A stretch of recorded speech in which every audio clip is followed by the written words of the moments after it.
Tenemos ahora a un jurista destacado de nuestra provincia de Peravia, que tiene a su cargo pues la representación de dos de las víctimas del caso Altos Long, el caso Altos Long, en el cual pues 3 jóvenes de Baní murieron hace aproximadamente 1 año y medio de manera trágica, asesinados por una persona que ha sido señalada como el presunto autor del hecho, que responde el nombre de Humberto Rosario Celado. El abogado de las víctimas, el doctor Johnny Peña, está con nosotros en el día de hoy. Doctor, buenas tardes, bienvenido. Sí, muy buenas tardes, José Francisco, y le damos también las buenas tardes a la sociedad banileja, a la comunidad banileja, al pueblo banilejo y a la diáspora banileja que se encuentra también en el exterior. Muy buenas tardes. Doctor, la pregunta obligada, ¿por qué este caso se ha prolongado tanto? Bueno, es una pregunta obligada y que necesariamente tenemos que responder para la información de lo que es la gente, la comunidad que está ansiosa de ver una condena en este caso.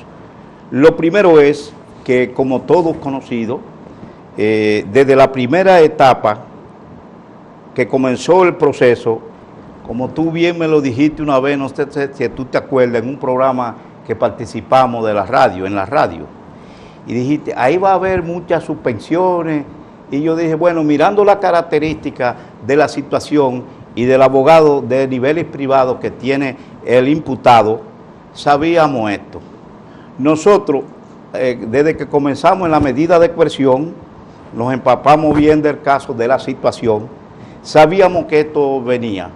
Por eso alguna gente dice, no, nosotros siempre actuamos en este tipo de casos y más de la proporcionalidad del hecho tan gravosa en una sociedad con ventaja, con razón y sin sobrepasarnos, que es lo contrario lo que ha hecho la defensa del imputado, del que ha asesinado a 3 jóvenes productivos, de familia, de Baní, de gente decente, muchachos que estaban en su pleno apogeo de la juventud, algunos no pasaban de 30 años, 26 años. Oye, un crimen horrendo, José Francisco. ¿Qué sucede? Que el abogado de niveles privados que tiene el encartado no ha querido darle la cara y sale siempre con subterfugios jurídicos. Si comenzamos con la audiencia preliminar, de que en 7 ocasiones, 7 incidentes que produjo para suspender la última audiencia, porque ya la hubiese suspendido, le fue rechazado todo esos incidentes que presentaba con el único motivo de retardar, de dilatar el proceso. ¿Qué pasa? Que el juez, todo con los argumentos de tanto del Ministerio Público como de los representantes de la víctima, de los querellantes y víctimas, le derrumbábamos sus argumentos baladíes que tenía en cuanto al derecho. ¿Qué hizo la postrimería, ya lo último del proceso? Que ve que el juez lo conminó a que la audiencia continuara. ¿Qué hizo? ¿Qué usted cree que hizo él? A un juez probo, una persona de ciertas características aquí en la sociedad, que nosotros como abogados litigantes permanentes y los que están ahí saben quién es, también lo recusó José Francisco para dilatar el proceso y se tuvo que ir allá a la corte. También, pero fue rechazado ese pedimento de él. También volvió, en la próxima audiencia también volvió para dilatar el proceso. ¿A qué se debe esto por parte del defensor? Estamos hablando específicamente del doctor Jorge de los Santos, quien compareció con nosotros la semana pasada aquí mismo. Exactamente. ¿O a qué se debe esto? Que el doctor Jorge de los Santos se ha echado una cruz a cuesta y él ahora no haya cómo responderle a la sociedad, en su ego, en su yo, porque nada más no es conocer el derecho, hay que también conocer la lógica y lo que es la psicología para tener una buena formación en esto.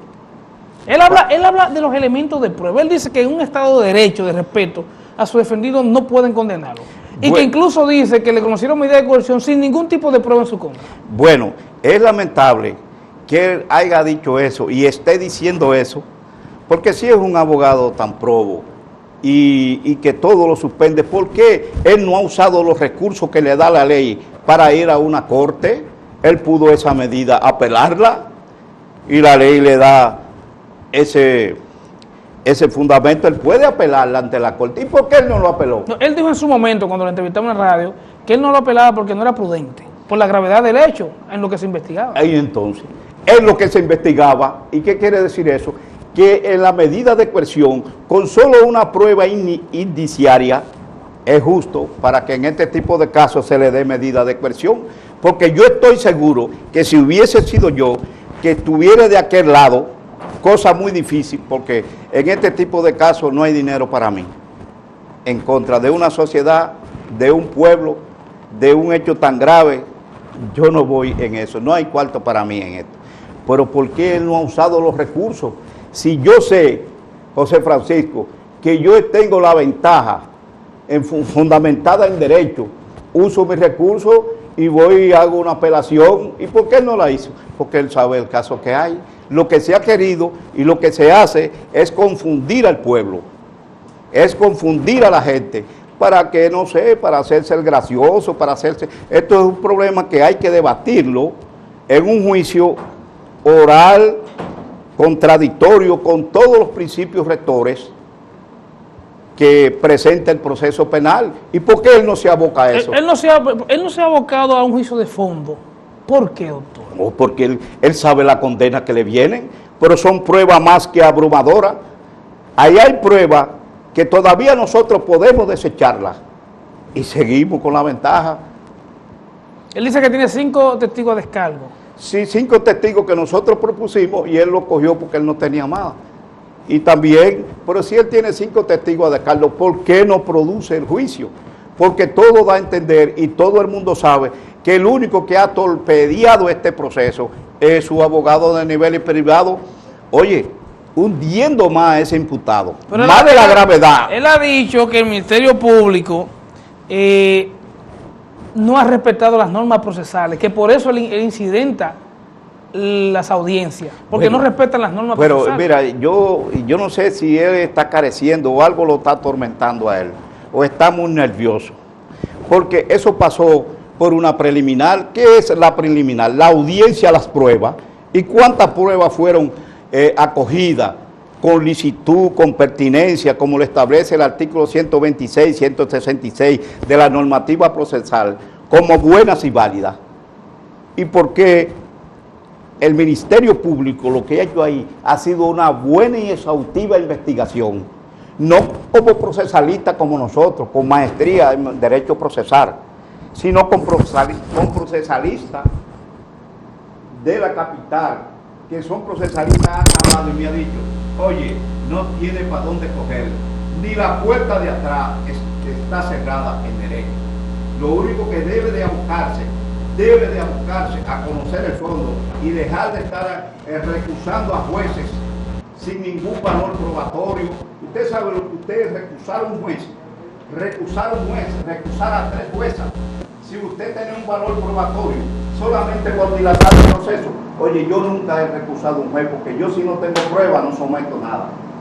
Cuando nosotros hicimos la declinatoria en el caso de los Camaños, ¿por qué la Suprema Corte de Justicia, el Consejo de la Suprema Corte de Justicia no dio ganancia de causa? Porque fueron con pruebas que yo lo hice.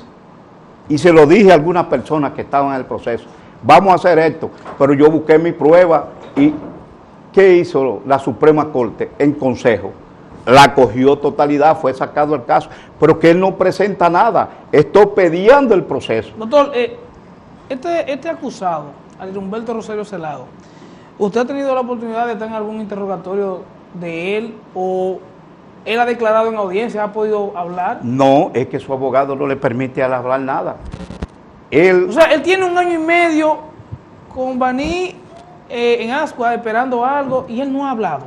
No ha hablado nada. Él quizá hable cuando le canten la pena que se merece, que es la pena máxima, quizá hable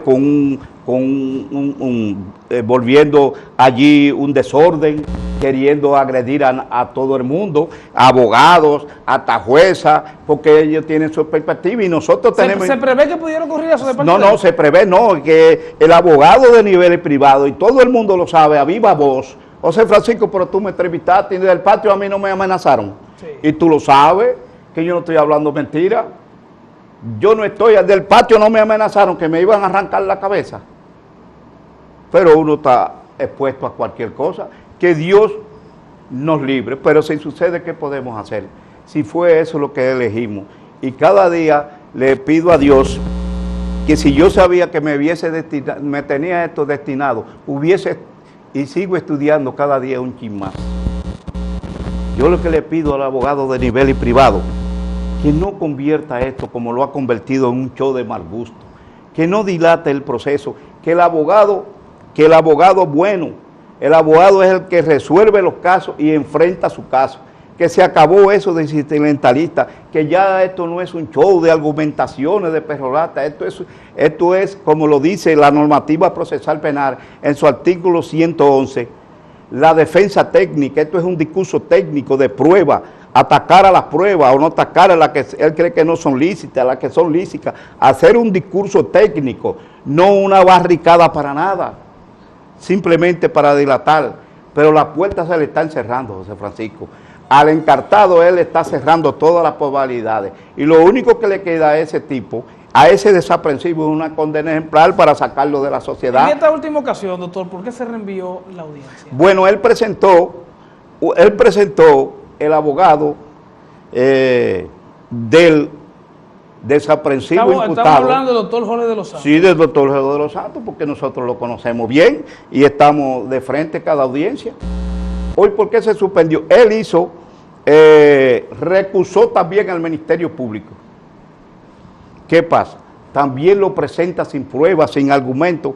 ¿Qué hizo la Corte del Ministerio Público? Rechazarlo. ¿Qué hace él? Que él fue ante el procurador a venir a dilatar el proceso, que él fue donde el procurador y hizo una instancia, pero ni en la ley del Ministerio Público, que es la ley 103-11, establece nada más, eso es única instancia. Lo único que él podría hacer ahí, y no lo hizo porque le pasaron los plazos, fue el recurso de oposición, cuando le notificaron eso, hacer un recurso de oposición. Por esta audiencia, ¿por qué se reenvió? Porque vino con lo mismo, recusó a los jueces, sin tener pruebas, recusar a jueces, sin tener prueba y después venir a un programa y decir que esos jueces son probos, es como burlarse de la gente, es como burlarse en su propia cara. Yo diría que a veces que la gente no ve lo que el otro hace.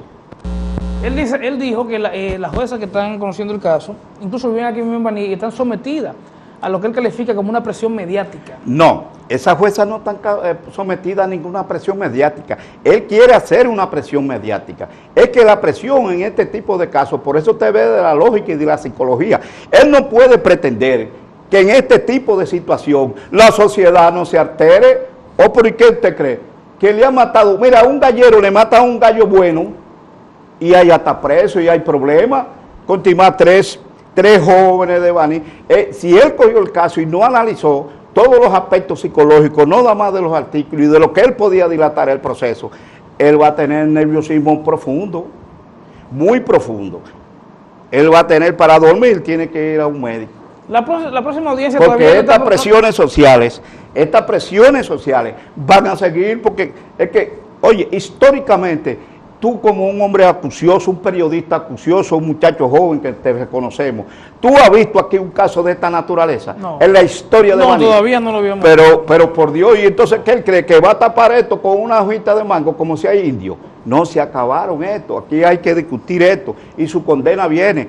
Ese señor se ha arrepentido, el imputado, se ha arrepentido, vive amenazando a todo el mundo, burlando a todo el mundo. Inclusive, cuando entró a la cárcel, de una vez un león le rompió el brazo a uno, a otro interno, a un preso,